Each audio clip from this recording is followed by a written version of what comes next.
Excitation syndrome का पहला alarm, जैसे कोई भी अगर मेरे को दिक्कत हो रहा है तो मैं अलार्म में जाऊंगा, दूसरा रेजिस्टेंट, मैं उसको अपोज करने की कोशिश करूंगा, और थर्ड में एग्जॉस्शन की मैं थक के हो जाऊंगा। ऐसा नहीं, ये नॉर्मल बेसिक इंडिविजुअल रेस्पॉन्स होता है।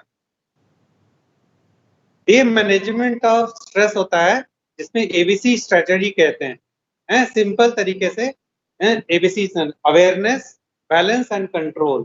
मतलब मैं कितना अवेयर हूँ और कितना बैलेंस बना के रखूंगा और कितना कंट्रोल कर रही हूँ, सिंपल है।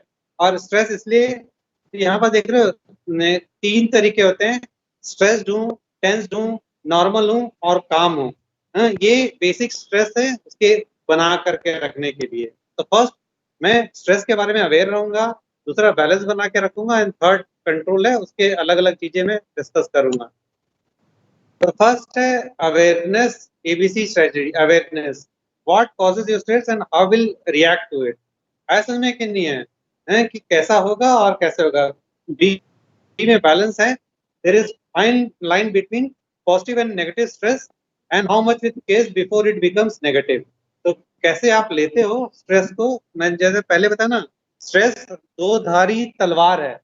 ऐसे में उसके कारण, स्ट्रेस के कारण कोई कार्य करते हो, और दूसरा स्ट्रेस के कारण आपकी बेनिफिशियल एक्टिविटी है। एंड थर्ड है control: how can you do to help control yourself and others from the negative stress. तो ये कंट्रोल का 3 एबीसी स्ट्रेटेजी कहते हैं। तो मेरे ख्याल से स्क्रीनशॉट भी लेना चाहते हो तो ले लो, इसको स्क्रीनशॉट आ जाएगा रे। स्क्रीनशॉट अगर लेना है तो ले लो, क्योंकि आप जैसे कोई भी लाइफ में स्ट्रेस आएगा ना तो जानोगे तो इम्पोर्टेंट रहेगा। मैं बता दूंगा कौन कौन सा स्क्रीनशॉट लेना है, ठीक है। तो ये एबीसी स्ट्रेटजी हो, इसी को हम लोग डिटेल में डिस्कस करेंगे। तो स्ट्रेस मैनेजमेंट टेक्निक्स क्या क्या हैं और क्या क्या वेरिएबल्स हैं। यूजुअली क्या होता है स्ट्रेस मैनेजमेंट, जो जहां जहां मेरा एक्ट कर रहा है उसको मैं चेंज करूं।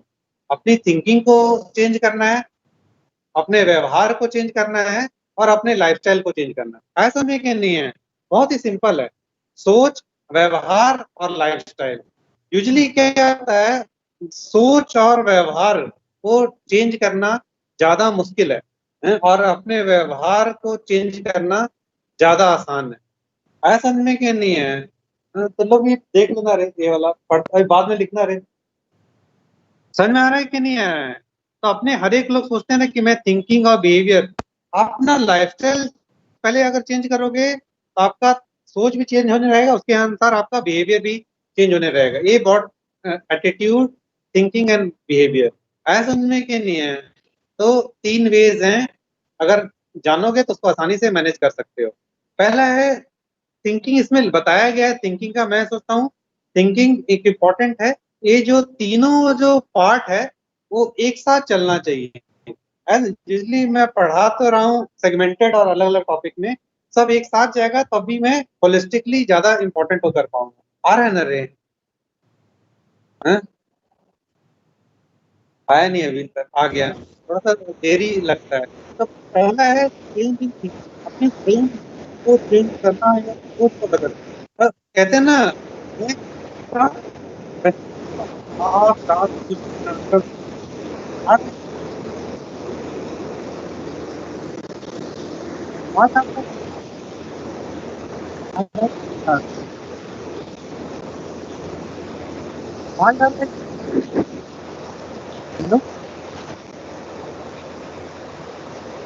आप आ जाता है कि आप ये कहते हो कि रीफ्रेमिंग आपको जो है इससे आपको नुकसान हो रहा है, आपको तकलीफ हो रहा है।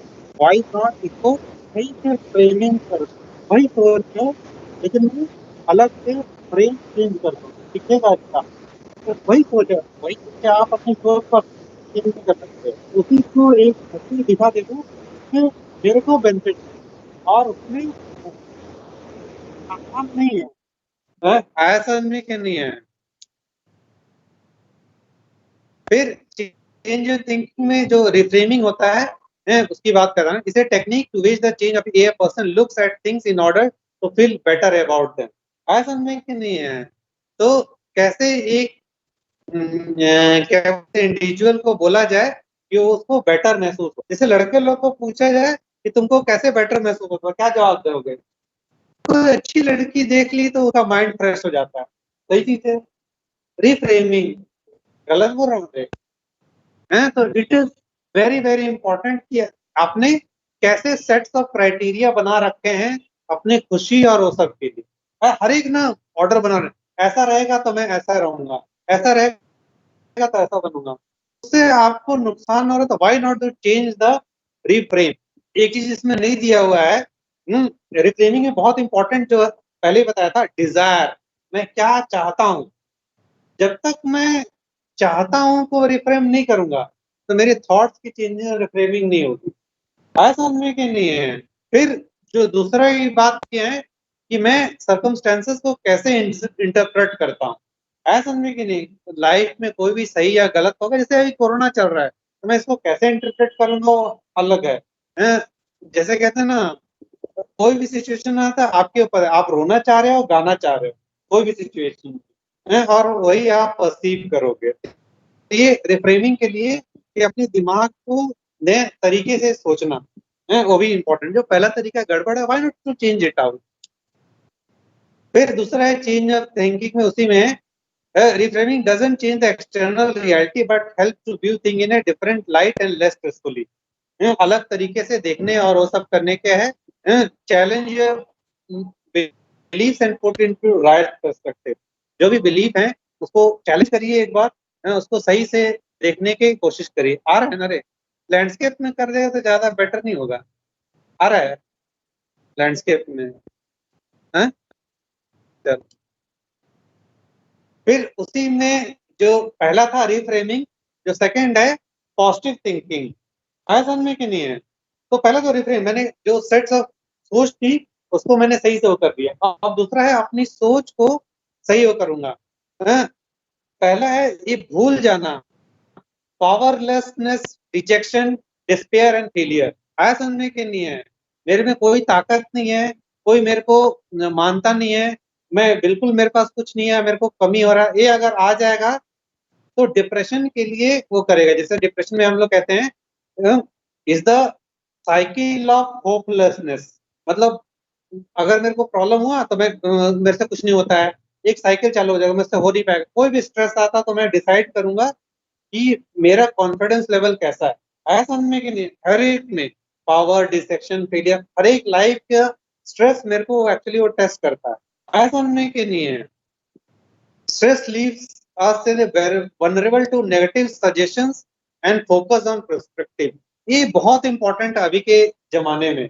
हम क्या करते हैं, जिनसे एडवाइस नहीं लेने चाहते उससे लेते हैं, और ज्यादातर जो भी आपको मिलेगा वो आपको खून चूसने का काम करेगा। जो भी है ना, और वो आ रहा है आपको परेशान हो, आपको स्ट्रेस है, तो ज्यादातर अभी लोग क्या कर रहे हैं, मैं स्ट्रेस के बारे में डिस्कस नहीं करूंगा। ऐसा समझने के नहीं है, और डिस्कस ही नहीं करना चाहता हूँ। अगर मैं किसी को बताया तो साला और वो करेगा, साइडिस्टिक प्रेशर मिलेगा ना उसको, दूसरा आदमी परेशान है तो ये भी बहुत इंपॉर्टेंट है। नेगेटिव सजेशन, ज्यादातर अभी के जमाने में नेगेटिव सजेशन ही देते हैं लोग, पॉजिटिव नहीं देंगे। क्योंकि उनको फील बेटर होगा, क्योंकि दूसरों को नेगेटिव मिल रहा है, they feel sadistically better about it.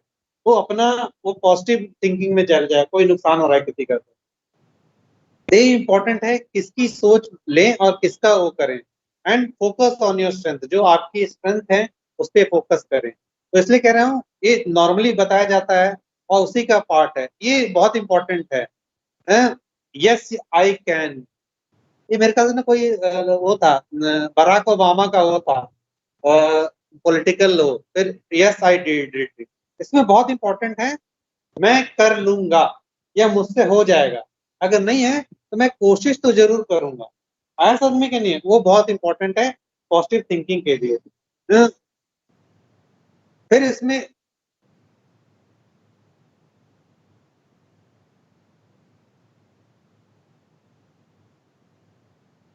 Positive thinking में क्या है, कैसे वो करते हैं, मैं पॉजिटिव थिंकिंग से लर्न करूंगा कि कैसा हूँ, कि मैं कैसे हूँ, और अपॉर्चुनिटीज को मैं लुक करूंगा और पॉजिटिव उसको देखूंगा और उसके अनुसार मैं चेंज करूंगा। ऐसा समझने की नहीं है?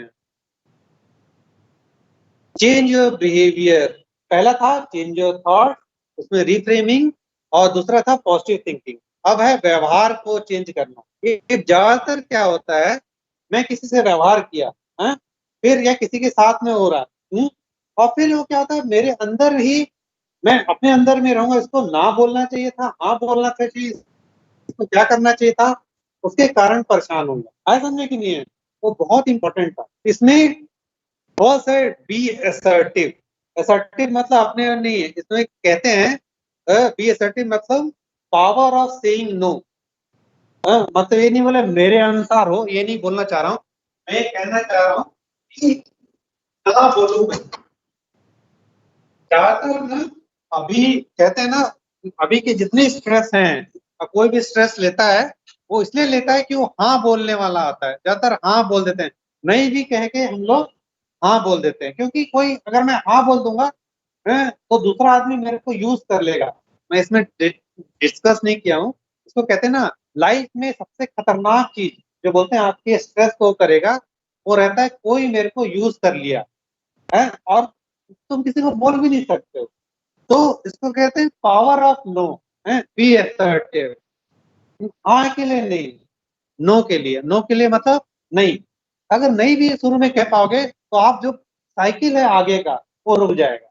एक बार आपने हाँ बोल दिया तो उसके अलग साइकिल्स भी चालू हो जाएंगे स्टेप इवेंट्स में। तो बेटर है शुरू में ही ना बोल दीजिए। तो ये नहीं कि बिल्कुल ना बोलो, ना बोल दोगे तो दूसरा आदमी भी सजग हो जाएगा, मैं इसको यूज करूं कि नहीं यूज करूं। जैसे कहावत है ना, सीधा आदमी ही कटता है ना रे, हैं?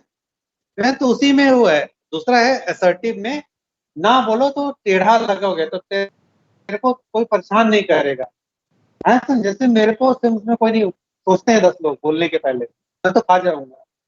है समझ नहीं है? आपका एटीट्यूड कैसा होगा वो भी बहुत इंपॉर्टेंट है। आपको लोग परेशान करेंगे और आपको यूज करेंगे, तो यूज करने के लिए असर्टिव है तो ना, साफ साफ या लहजे में कह दीजिए नहीं है। फिर आगे मैं देखूंगा, फिर दोबारा बोलेगा सोचूंगा मैं। आया समझने की नहीं है? जब तुमको अगर बेनिफिट होगा तभी वो करूंगा, देखूंगा मैं। आया समझने की नहीं है? पॉलिटिशियन लोग यही करते हैं ना रे, हाँ नहीं बोलते कभी, आबादी की या छोड़ दिए। तो बी असर्टिव मतलब पावर ऑफ नो। सेकंड है गेट ऑर्गेनाइज, ये बहुत इंपॉर्टेंट है। मतलब सिंपलिस्टिक है, मैं इसको जो क्या बोलते हैं लाइफस्टाइल जो एबीसी के क्राइटेरिया में था, ये बिहेवियर वाले थर्ड में ऑर्गेनाइज हो जाना बहुत है। मतलब सुबह शाम आप क्या करते हो, ऑर्गेनाइज होते हो, बहुत सारी चीजें कहते हैं ना बहुत सिंपल है।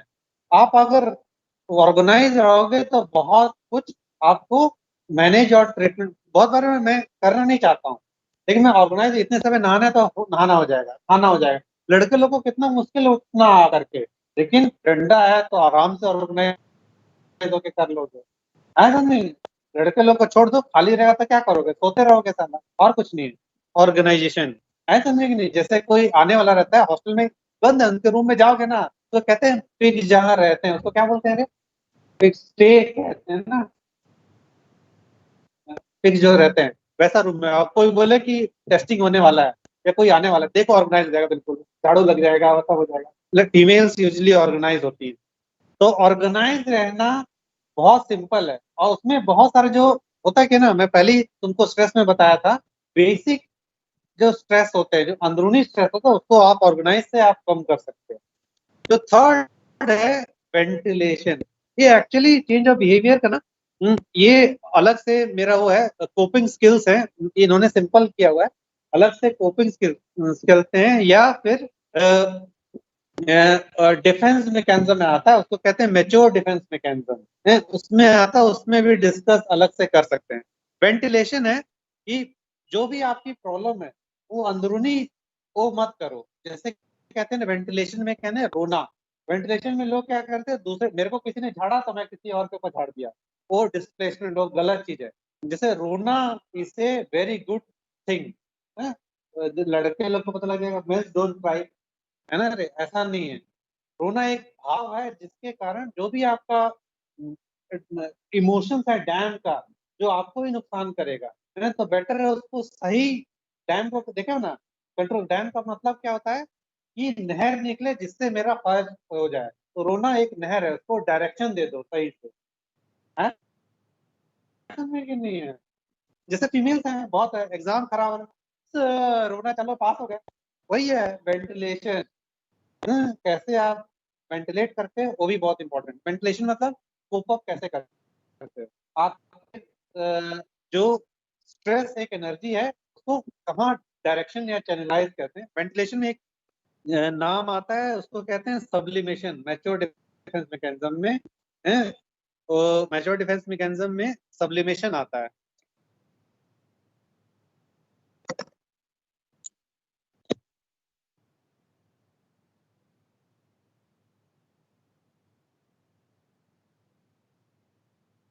फायर है सब्लिमेशन।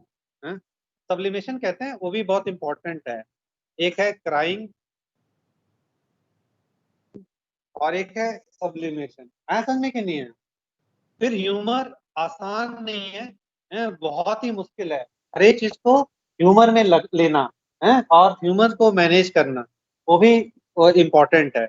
आसान नहीं है, लेकिन आप सब्लिमेशन आसानी से कह सकते हो। सब्लिमेशन क्या होता है? Channelising energy. जो भी मेरा एनर्जी है उसको मैं चैनलाइज करूंगा, नेगेटिव टू पॉजिटिव। मतलब है, जैसे मेरे एग्जाम्पल जो सब्लिमेशन के कहते हैं, किसी के ना डेथ हो गया, फादर या मदर, बच्चा मर गया, वो रोड ट्रैफिक तो परेशान है, मैं रो रहा हूँ। वो क्या किया, रोड ट्रैफिक के अगेंस्ट में, रूल्स में वो किसी को बताने लगे, तो उसको लाइफ में मोटिव मिल गया। वो रोने के बजाय वो किसी अच्छे में कर दिया। तो हमारे लिए सब्लिमेशन बहुत इंपॉर्टेंट है। लाइफ में कितना भी तनाव आए, तो जैसे मेडिकल स्टूडेंट या डॉक्टर्स रहोगे, तो मोस्ट इंपॉर्टेंट सब्लिमेशन कहते हैं पढ़ाई, स्टडी। लाइफ में कितना भी स्ट्रेस हो, एक बार पढ़ने बैठ जाओगे या करने लग जाओगे तो यू फील बेटर। नहीं तो जैसे कहते हैं ना, बहुत ज्यादा टेंशन लिया हुआ है तो कुछ काम कर लिए, तो वही सब्लिमेशन है। एक्सरसाइज कर लिए, बर्तन धो लिए, कपड़े, लड़की लोग को, औरत लोग को नहीं, वो तो ठंड ठंड मारना चालू कर देते हैं गुस्से में। वो नहीं है। आप कैसे वो करते हो, हर एक के हॉबीज सब्लिमेशन में रोल करेंगे। तो ये कैसे वेंटिलेशन कर रहे हो, क्राइंग से वो है। लेकिन क्राइंग सबके सामने क्राइंग नहीं कहते हैं, आया समझ में क्या नहीं है। इसके भी ये मैं डिटेल में नहीं करा। ह्यूमर बहुत इंपॉर्टेंट है। फिर है डाइवर्जन एंड डिस्ट्रैक्शन, है कि इसको कैसे डाइवर्ट कर रहे हैं और डिस्ट्रैक्ट कर रहे हैं। ये एक्चुअली सप्रेशन के अंदर में आता है, जो वो है सप्रेशन। एक्टिव सप्रेशन होना चाहिए, आया समझ में कि नहीं है। मैं कैसे उसको वो कर रहा हूँ या नहीं कर रहा हूँ, ठीक है।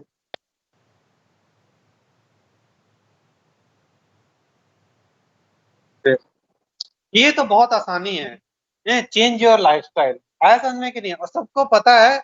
और वो है, इसमें लाइफस्टाइल में मोस्ट इंपॉर्टेंट मैं पहले ही बता चुका हूँ, इसको कहते हैं रिटर्न टाइम टेबल।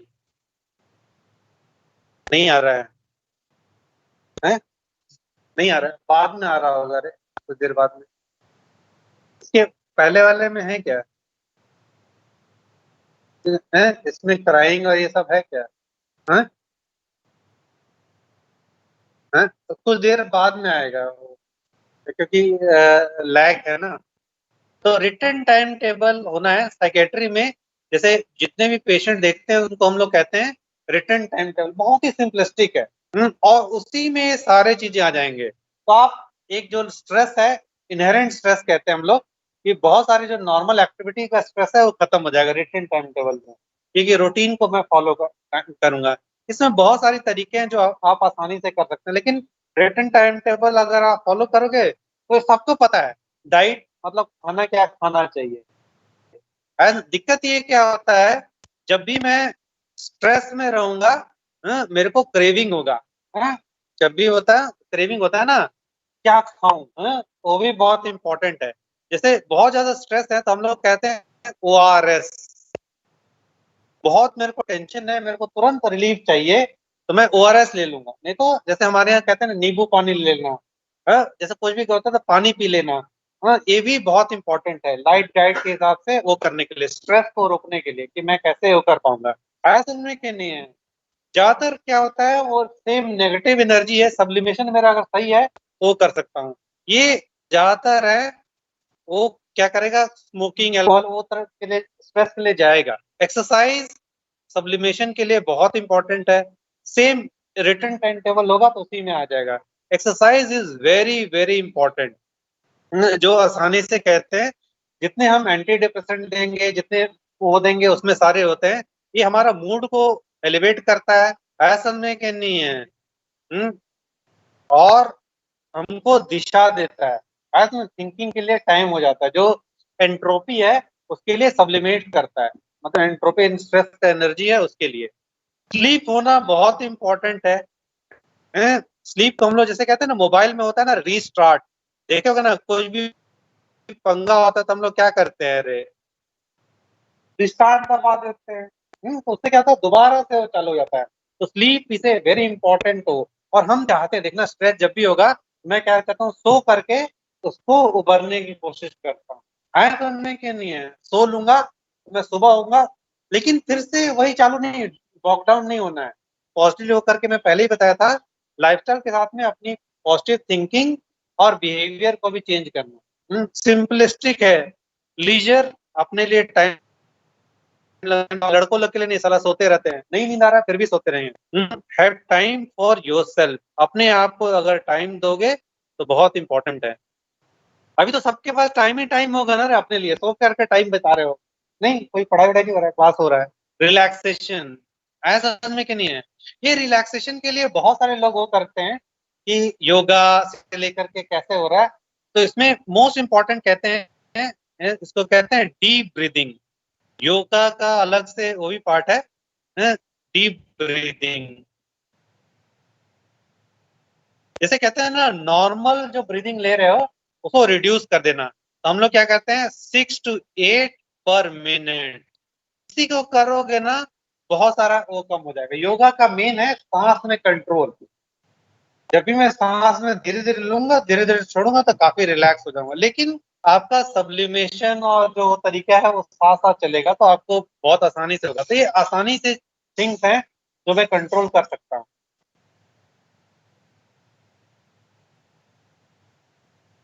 फिर मैंने बोला रिड्यूस, अपने आप को कंट्रोल में ना, अपने हिसाब से वो ज्यादा खतरनाक है। हम लोग क्या करते हैं, छोड़ देते हैं। तो मैं पहले ही बताया, टू डू लिस्ट। जब आप रिटर्न प्लान करोगे, मैं पहले ही बता चुका हूँ, रिटर्न प्लान, जो रिटर्न टाइम टेबल होगा, और स्टार्ट विथ स्मॉल स्टेप्स। जब मैं कर लेता हूँ तो मैं I feel better about it. फिर बड़ा है, बड़ा बड़ा है, इसमें जाना चाहिए। यूजली क्या करते हैं हम, हर चीज अचीव करते हैं, उसमें फेलियर हो जाएगा। शेड्यूलिंग भी बहुत इंपॉर्टेंट है। ये प्रोक्रास्टिनेशन जो मैं कह रहा हूँ, जो डिप्रेशन के लिए है, उसको कहते हैं लर्न हेल्पलेसनेस।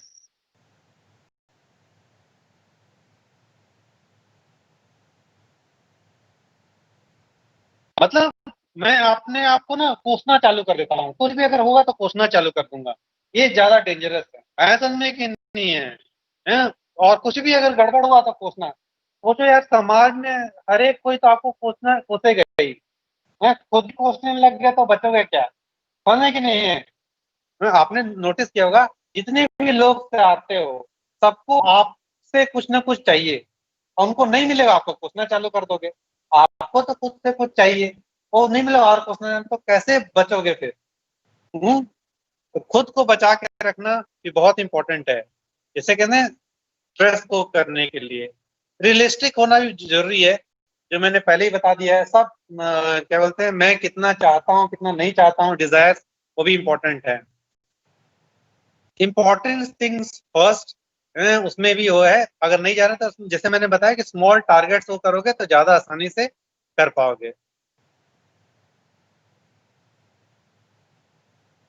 दूसरा है जॉइनिंग द क्राउड। इसमें भी है ये, लेकिन अलग है। यूजुअली हम लोग क्या करते हैं, अलग अलग बिहेवियर थेरेपी, इसको ग्रुप थेरेपी कहते हैं।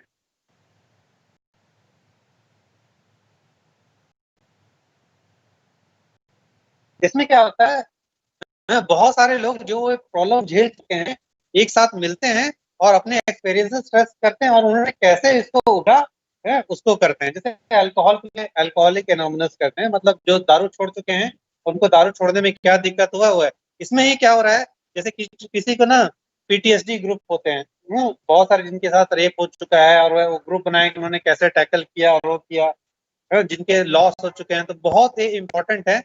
यूजुअली हमारे यहाँ आपस में वो करती हैं, जैसे फीमेल्स है ना वो करती हैं, लेकिन वो क्या होता है ना, हमारे यहाँ सैडिस्टिक प्लेजर आ गया है, कोई अपना प्रॉब्लम बताता नहीं है, वो ज्यादातर दूसरे की प्रॉब्लम में खुशी महसूस करता है। तो ये थोड़ा कहाँ अपनी प्रॉब्लम को डिस्कस करें और वो करें डाउटफुलनेस है, आया समझ में अभी के जमाने में। हम्म, ये भी बहुत इंपॉर्टेंट है, टॉक टू समवन। लेकिन मैं पहले बताऊं किससे बातचीत करूं, किसको ट्रस्ट कर, ऐसा समझने की नहीं है, और सोल्यूशन कहाँ से ढूंढ लूं। घर में बोलोगे तो उनके आपके परेशानी है, दोस्त को बोलोगे तो है, दोस्तों में तभी चल जाता है। दैट्स कम, क्या बोलते हैं, हर एक रिलीजन में टॉक टू समवन होता है, ऐसा नहीं कि नहीं है, हर एक रिलीजन में। लेकिन अब दिक्कत क्या है, वो खुद ही एडवाइस लेने लग जाता है, ऐसा समझ में कि नहीं है। That's come the role of psychiatrist या साइकोलॉजिस्ट। दिक्कत क्या है, साइकेट्रिस्ट का बेनिफिट क्या है, वो कॉन्फिडेंशियलिटी के अंदर रूल ऑफ लॉ में बाधित है, आज समझने की नहीं है। अगर जब तक कोर्ट आउट नहीं कहे वो आपकी प्रॉब्लम में कुछ भी है उसको डिस्कस नहीं कर सकता है, और लोग तो डिस्कस कर लेंगे, उनको मजे चाहिए, साइकेट्रिस्ट कांट, आज समझे, और they will give you the right advice. वही दिक्कत है, वही ट्रस्ट किसको करें और किसको ना करें वो भी बहुत इंपॉर्टेंट है। और ये रह जाएगा तो इसमें सपोर्टिव थेरेपी आपने देखा होगा, कोई सपोर्ट के लिए अगर मेरे को मिल जाता है, ये एक्चुअली सपोर्टिव थेरेपी का ही पार्ट है, ग्रुप थेरेपी और टॉकिंग टू समवन, कि कोई मेरे को कंधा देने वाला तो रहे, रोने वाला, और एक ऐसा प्रॉब्लम हुआ है। ये नहीं कि ज्यादातर लोग मजे लेते हैं अभी कुछ हो गया है तो। ये दूसरा है, विजुलाइज करने के लिए, हम आराम से लेटने के लिए बोलते हैं और बोलते हैं कि आराम से तेरे को कितना बेनिफिट लगेगा, तो वो आपको मोटिवेट करेगा पॉजिटिव वाला। नेगेटिव वाला होता है। और फिर मैंने ब्रीथ के लिए ब्रीदिंग टेक्निक्स बताया हुआ है, जो बहुत इंपॉर्टेंट है। काम and extra dose of oxygen increases brain thinking ability, जो आसानी से आप डीप ब्रीदिंग और स्लोली लोगे तो आपको करेगा, और जो डिस्ट्रेस है उसको आसानी से कंट्रोल करने में हो जाएगा। फिर है लाइटन अप।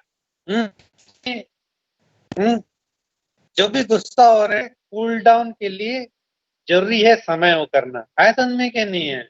मतलब जब भी कहते हैं ना, जैसे किसी को गुस्सा स्ट्रेस आता है तो कुछ समय दे अपने आप को, जैसे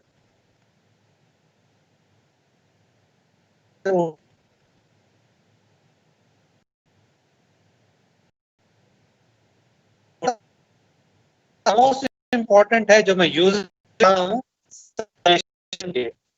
जो भी स्ट्रेस है उसको कार्य करने, पहले काम ही नहीं हो रहा था, स्ट्रेस एक नया एनर्जी दिया है उसको सही तरीके से, वही सब्लिमेशन का ही पार्ट है। Little stress is good thing, athlete help to active and alert, use it to increase performance. इसका एग्जांपल में, जैसे बच्चे लोग एग्जाम देने जाते हैं, एग्जाम के नाम पे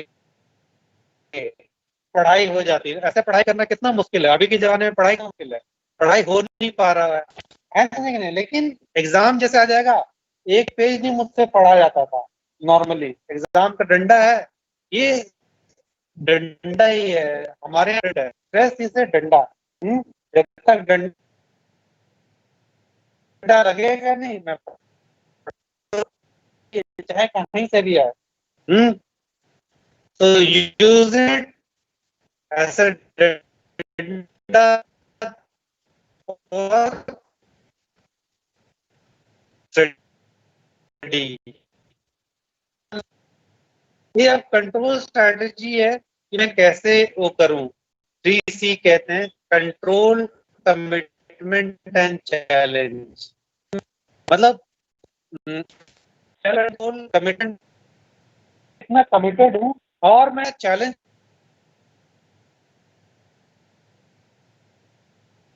करूंगा, मैं इतना कुछ कर लूंगा, है समझ कि नहीं है। तो ये आपका पहले तो आप उससे नेगेटिव थे, आप इसमें पॉजिटिव हो जाओ।